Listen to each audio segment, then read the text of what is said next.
Hello friends, দেখো আমি ready হয়ে বেরিয়ে পড়েছি এখন। তোমাদের আমি বলেছিলাম যে আমি বাপের বাড়ি যাবো আর সেখান থেকে আমি ডাক্তার দেখাতে যাব। তো আমি রেডি হয়ে বেরিয়ে পড়িয়েছি। দেখো তো তোমাদের আমি এখন চলে এসেছি বর্ধমান কর্জেন গেটের কাছে। দেখো তোমাদের আমি একটু দেখিয়ে দিই কেমন লাগছে, তোমরা একটু জানিও। আজকে একটু ফাঁকা ফাঁকায় আছে। দেখো এখানে একটা নার্সারি রয়েছে, এখানে কত রকমের ফুল গাছ রয়েছে, দেখতে কত সুন্দর লাগছে তোমরা দেখো।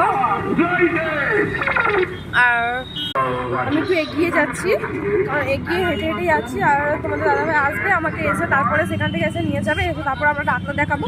ডাক্তার দেখিয়ে তারপরে আমরা ওখান থেকে আমাদের বাড়ি যাবো। দেখো শুধু রাস্তাটা শুধু একবার দেখো কত জ্যাম লেগে গেছে। সিগন্যালটা ছিল বলে ওই জন্য এত জ্যাম লেগে গেছে রাস্তাতে। হ্যালো গাইজ, দেখো তোমাদের দাদাভাই চলে এসেছে, আমি এখন চলে যাচ্ছি। আমি চেপে পড়েছি গাড়িতে। দেখো সন্ধে হয়ে এসছে। দেখো পিছন দিয়ে তোমাকে দেখিয়ে দিই, আমি এখন চেপে পড়েছি গাড়িতে। আমরা তোমার দাদাভাই চলে এসে আমরা এখন যাচ্ছি।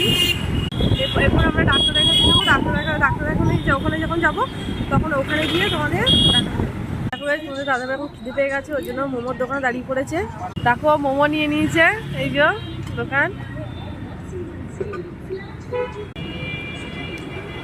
দেখো আমরা এখন মোমো খেয়ে নিচ্ছি। তো গাইস এই যে সামনে হচ্ছে বাজার কলকাতা, আমরা হচ্ছে বাজার কলকাতার সামনে। এই যে এখানে দাদা মোমো খাচ্ছি দাদার কাছে। খুব সুন্দর করে দাদাই মোমোটা। দেখো স্যুপটা দিয়ে দিয়েছে, স্যুপটা প্রচণ্ড গরম। হ্যালো গাইস, আমাদের মোমো খাওয়া হয়ে গেছে। আমরা এবার গাড়িতে চেপে পড়েছি, আমরা এবার বেরিয়ে পড়েছি। এবার আবার গিয়ে তোমাদের সাথে দেখা হবে, ডাক্তার দেখাবে ওখানে ডাক্তারের কাছে।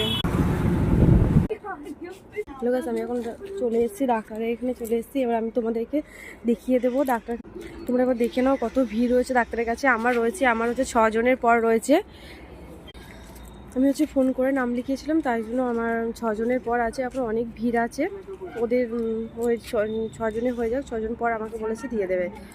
হ্যালো গাইস, দেখো আমরা ডাক্তার দেখে বেরিয়ে পড়েছি। আর দেখো এখানে শক্তিগড়ে যত বিখ্যাত হচ্ছে ল্যাংচা তোমরা দেখতে পাচ্ছ। এখানে আমার বাপের বাড়ি, এই ল্যাংচার দোকানগুলোর পাশে। দেখো এইখান থেকে পেরিয়ে যেতে হবে। দেখো দুদিকে কত দোকান। হ্যালো গাইস, দেখো আমরা চলে এসেছি। দেখো আমাদের রেলগেটের সামনে এখানে জগন্নাথ মন্দির। তোমরা একটু মন্দিরটা দেখে নাও। এখানে অন্ধকার তো ঝাপসাতে বোঝা যাচ্ছে না।